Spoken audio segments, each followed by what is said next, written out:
لوگ خوش ہیں، بار بار احتجاج اور دھرنے کی کال پر اب کان نہیں دھرتے۔ مہنگائی سنگل ڈیجٹ پر آ گئی ہے، سٹاک مارکیٹ ریکارڈ توڑ رہی ہے۔ دشمن انتظار میں بیٹھے تھے کہ پاکستان ڈیفالٹ کر جائے۔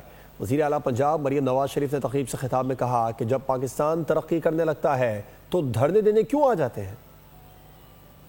لوگ خوش ہیں، اسی لیے بار بار جو احتجاج کی دھرنے کی کالز دی جاتی ہیں لوگ اس پہ کان نہیں دھرتے۔ ایک کے بعد ایک کال ان کی فیل ہوئی ہے الحمدللہ۔ آج یہ بات ہو رہی ہے کہ سٹاک مارکیٹ جو ہے وہ اپنے تمام ریکارڈز توڑ رہی ہے۔ ماشاءاللہ 96,000 جو ہے وہ کراس کیا ہے سٹاک مارکیٹ۔ دنیا حیران ہے۔ انفلیشن 38% سے، مہنگائی جو ہے 38% سے اس وقت 7% پہ آ گئی ہے۔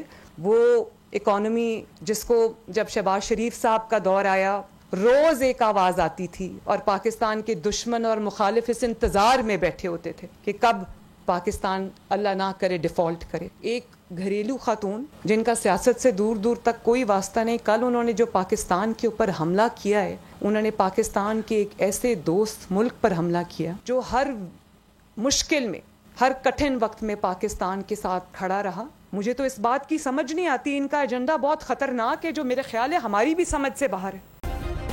سبسکرائب کریں اور بیل دبائیں تاکہ کوئی خبر رہ نہ جائے۔